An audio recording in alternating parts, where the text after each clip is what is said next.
कांग्रेस के घोषणा पत्र पर जेपी नड्डा का भी बड़ा हमला। कांग्रेस के घोषणा पत्र को देखकर चकित। कांग्रेस के घोषणा पत्र में तुष्टीकरण की झलक। कांग्रेस के घोषणा पत्र में मुस्लिम लीग की बातें, जिस पर हम लगातार चर्चा भी कर रहे हैं, और मुस्लिम लीग की बातों को दोहराया गया है। कांग्रेस देश को बांटना चाहती है। कांग्रेस पार्टी को जनता ने बार बार नकारा है, लेकिन इसके बावजूद भी कांग्रेस पार्टी तुष्टीकरण की राजनीति से बरआमदा है और तुष्टीकरण की राजनीति से बाज नहीं आ रही है। मैंने कांग्रेस के मैनिफेस्टो को देखा, मुझे आश्चर्य हुआ कि यह कांग्रेस पार्टी का मैनिफेस्टो है या मुस्लिम लीग का मैनिफेस्टो है।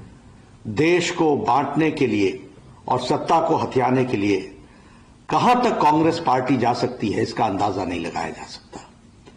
जिस मुस्लिम लीग ने 1929 में धर्म के आधार पर आरक्षण की बात कही थी, आज उसी बात को कांग्रेस पार्टी दोहरा रही है। यानी सत्ता की लोलुपता में, सत्ता के लालच में देश को कहां पहुंचाएगी कांग्रेस पार्टी, इसका अंदाजा लगाना भी मुश्किल है। आज माइनॉरिटी के लिए जिस तरीके से धर्म के आधार पर आरक्षण की बात हो रही है, और जो 50% से अधिक आरक्षण की बात है, वो किसके लिए आरक्षण करने की बात कर रही है, कांग्रेस पार्टी को यह स्पष्ट करना पड़ेगा। और मैं ये भी कहना चाहता हूं, देश भूल न जाए, यूपीए की सरकार में इन्होंने एक ऐसा कानून बहुसंख्यक समाज के खिलाफ बनाया था जो पार्लियामेंट से पास नहीं हो सका, लेकिन कांग्रेस पार्टी की मंशा साफ हुई थी।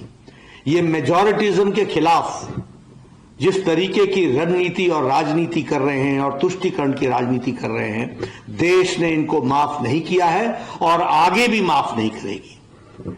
ये चाहते हैं कि देश बढ़ जाए, लेकिन इनकी सत्ता की भूख समाप्त न हो।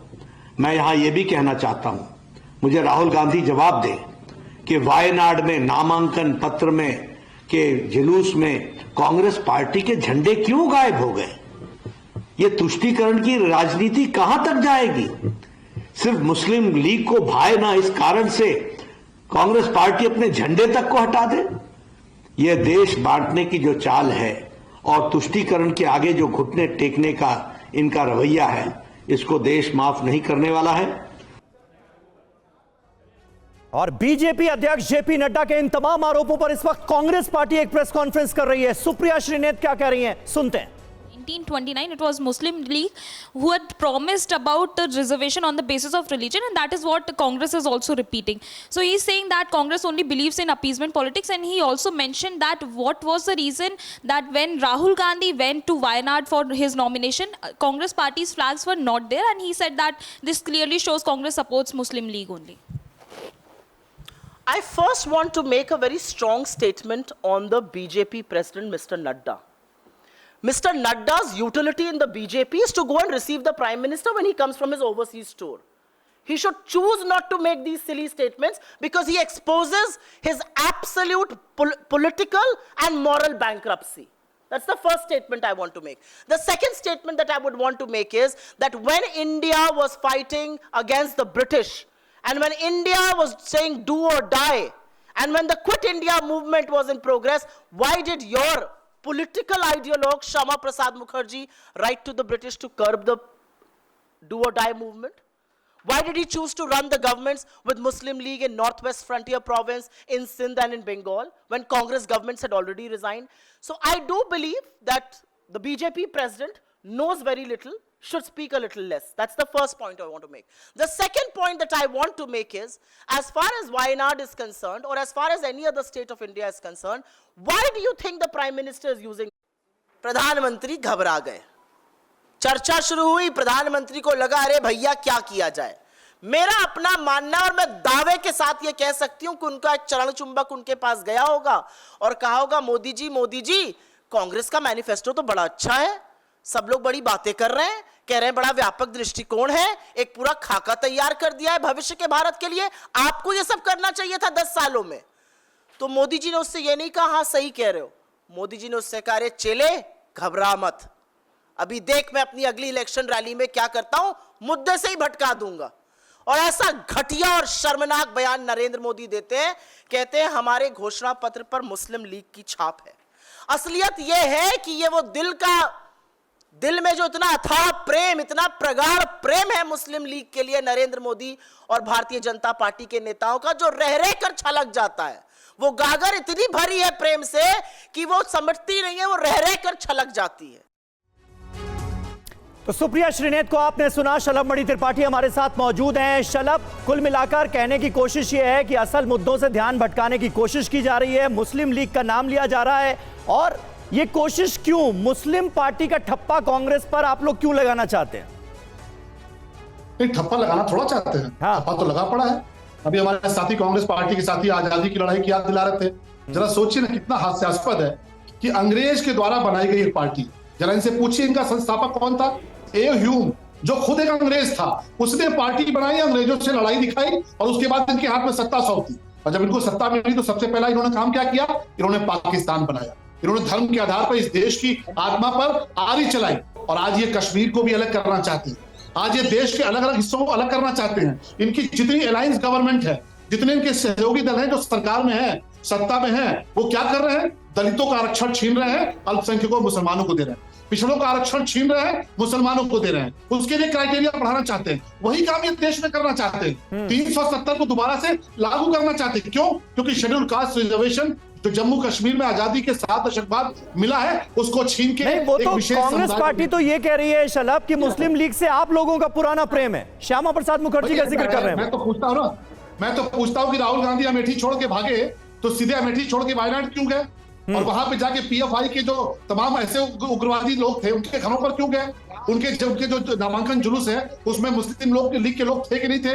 वायनाड से चुनाव लड़ते हैं, किसके भरोसे लड़ते हैं? भगवान राम के मंदिर का विरोध क्यों करते हैं? भगवान राम को काल्पनिक क्यों बताते हैं? जब भगवान राम का आमंत्रण जाता है तो उस आमंत्रण को क्यों ठुकराते हैं? 370 को दोबारा लागू करने की बात क्यों करते हैं? अपने घोषणा पत्र में केवल मुसलमानों को आरक्षण देने की बात क्यों करते हैं? केवल मुसलमानों को स्कॉलरशिप देने की बात क्यों करते हैं? शरीयत लागू करने की बात क्यों करते हैं कि आपको अपने धर्म की आजादी होगी, आप बुर्का पहन के जाएंगे, सड़क पर नमाज पढ़ेंगे? ये शरीयत क्यों लागू करना चाहती है कांग्रेस पार्टी? बताइए प्रभात को इसका जवाब, प्रभात इस पर आपका जवाब भी चाहेंगे। और जिस दिन से वायनाड की ये तस्वीरें सामने आई हैं, चर्चाएं तो उस लिहाज से भी की जा रही हैं कि एक सीक्रेट डील है, मतलब बकायदा एक डील है बैकस्टेज जो कर ली गई है, जिस लिहाज से ये बड़े दावे वहां की मीडिया में भी चर्चा हो रही है, इस लिहाज से कि अगर वो साथ आते हैं तो उनका बैन हटाने तक का वादा उनसे कर दिया गया। श्रुति जी, सबसे प्रथम मैं शलभ भाई को तो प्रबुद्ध प्रवक्ता मानता था आज, लेकिन इन्होंने साबित कर दिया कि ये कंगना रनावत जी को पार्टी में लेके आए हैं, उन्हीं की सोच पे ये चलेंगे। राहुल गांधी के पप्पू पार्ट 2 है। राहुल गांधी के पप्पू पार्ट 2 है। आप अपनी बात करिए। एक मिनट, पर्सनल टिप्पणी से आप दोनों बचे। प्रभात जी, मुद्दों पर बात की जाए ना, मुद्दों पर बात कीजिए। और एक एक करके सुन लीजिए सर बात। नहीं बोल रहा था, मुझ पर ध्यान मत दीजिए, अपनी बात करिए। आपकी गद्दार की विचारधारा है, उस पर बात करिए कि आपकी पार्टी गद्दार क्यों है। शलभ जी, ऐसे बात समझ नहीं आएगी। जब आप कह रहे थे तो वो शांत थे, अब प्लीज 2 मिनट उनकी पहले बात सुन लीजिए। बोलिए प्रभात। टिप्पणी मत करिए। आप ये कहना चाहते हो कि अंग्रेजों ने भीख में आजादी दे दी, जो कंगना जी कहती हैं? यही बोलना है आपको? तो भगत सिंह की फांसी के बारे में क्या बोलोगे? पंडित चंद्रशेखर आजाद के बारे में क्या बोलोगे? क्या कहोगे सुभाष बाबू के बारे में? अरे आपकी सोच ये घृणित सोच है। शलभ भाई, बुरा मत मानना, ये घृणित सोच है। आप देश के लाखों स्वतंत्रता सेनानियों का अपमान कर रहे हो। कौन थे बता दीजिए? कांग्रेस के संस्थापक कौन थे बताइए? आप क्विट इंडिया मूवमेंट चल रहा था, कांग्रेस के संस्थापक कौन थे? अंग्रेज था कि नहीं था? आप अंग्रेजों के कांग्रेस का संस्थापक अंग्रेज था कि नहीं था? सुभाष बाबू आजाद तो बताइए। प्रभात भाई, कांग्रेस का संस्थापक अंग्रेज था कि नहीं था बताइए? अच्छा, कांग्रेस का संस्थापक कौन था, नाम बताइए? आपकी देशभक्ति कांग्रेस का संस्थापक कौन था, नाम बता दीजिए। अरे आपकी देशभक्ति। अच्छा, कांग्रेस का संस्थापक कौन था, नाम बता दीजिए। पूछ रहा हूँ। और सुनो, आपने कहा भैया कांग्रेस का संस्थापक कौन था? ठीक है, शलभ उनकी बात हो जाए। अब क्या इन्हीं मुद्दों पर चुनाव लड़े जाएंगे? कांग्रेस का संस्थापक कौन था? श्यामा प्रसाद मुखर्जी के साथ कौन थे? मुझे लगता है एक न्यूट्रल वॉइस के तौर पर अयाज जी, आप इन मुद्दों को कैसे देखते हैं? 2024 के लोकसभा चुनाव हो रहे हैं, बात हो रही है आजादी से पहले की, कांग्रेस के संस्थापक की, और मुस्लिम लीग का जो रोल रहा, श्यामा प्रसाद मुखर्जी, उन सब का जिक्र क्या वाजिब है आज के इस दौर में? देखिए जो पीछे हुआ बहुत सारा हुआ, ये नहीं हुआ। हो सकता है कहीं गलत भी हुआ हो, जी ये भी हो सकता है।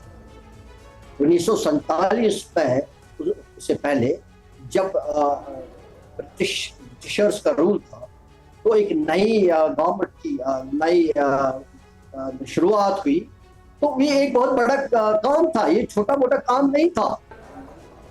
उस वक्त सारा प्रोसेस किया गया, एक नया कॉन्स्टिट्यूशन, एक नया मुल्क की बुनियाद पड़ी, तो वो कुछ बुनियादें रखी गई है जी, उसका, जिसका सबसे बड़ा जो प्रेम्बल है वो कॉन्स्टिट्यूशन, और कॉन्स्टिट्यूशन में ये सारी बातें जारी है, सारी बातें दी गई है, उसमें ये भी है। ठीक है सर, बहुत बहुत शुक्रिया, बहुत बहुत शुक्रिया आप सभी का हमारे साथ इस बातचीत में जुड़ने के लिए। तो मुद्दे क्या हैं इन चुनावों के, वो एक एक करके सामने आ रहे हैं। जनता की अदालत में तय होगा कि किसके मुद्दे सही थे, किसके गलत।